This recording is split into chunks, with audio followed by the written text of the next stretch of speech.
zvikananda zvoita madiro nyika haisisi na chimiro. Azvina kumira zvakanaka mhuri yeZimbabwe iko zvine zvitadzoka tiri kutambira imwe nyaya panapa iri kusiririsa pari kunzi mudzimai waSonja Chivayo uyo Sonja madzikanda namai vake vari kuspenda umwe usiku zvekare varimo mukati imomo. Chikonzero chiripo ndechekuti pari kunzi jaji anga ari kufanira kunge achigadzirisa nyaya dzavo, magistrate anga afanira kunge agadzirisa nyaya dzavo haasi kunzwa zvakanaka, ndo mamiriro akaita nyaya yacho iko zvinezvi zvekuti nyaya yange yatogadzirwa kudhara zvikanzi $100 bail chinchi, but chandeba kunoti magistrate achifambira nyaya dzacho ndobva anzi haasi kunzwa zvakanaka, saka kuri kuti umwe usiku uchaspendwa imomo. Vanhu vakawanda vane zvakawanda zvavari kutaura, vamwe vari kuti zvoni Wicknell ari kushandisa chimonya chekuti ari padhuze napresident, saka ari kushandisa that advantage iyoyo kuti mukadzi amboneke navamwe. Vari kuti aiwa hausi utsinye, but ari kuda kumbodisciplina mukadzi wake namai vacho at the same time, nekuti mai vacho vanenge vachifirai kuti havasi kukwanisa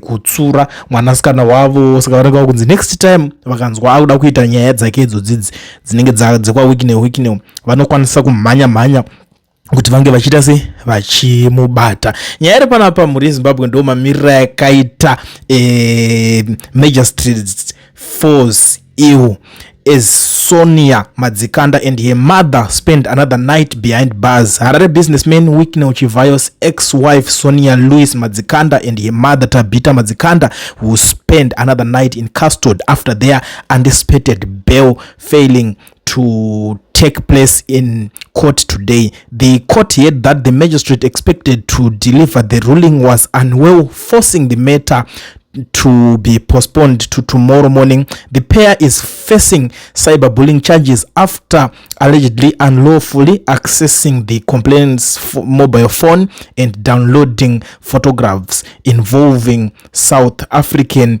President Cyril Ramaphosa. Ndo mamiriro akaita zvinhu zvacho, saka tiri kuti vachange vachirara mukati. Sonja Madzikanda and her mom Tabitha Madzikanda spending another night in prison. Their bail application postponed because magistrate due to handle their case is sick.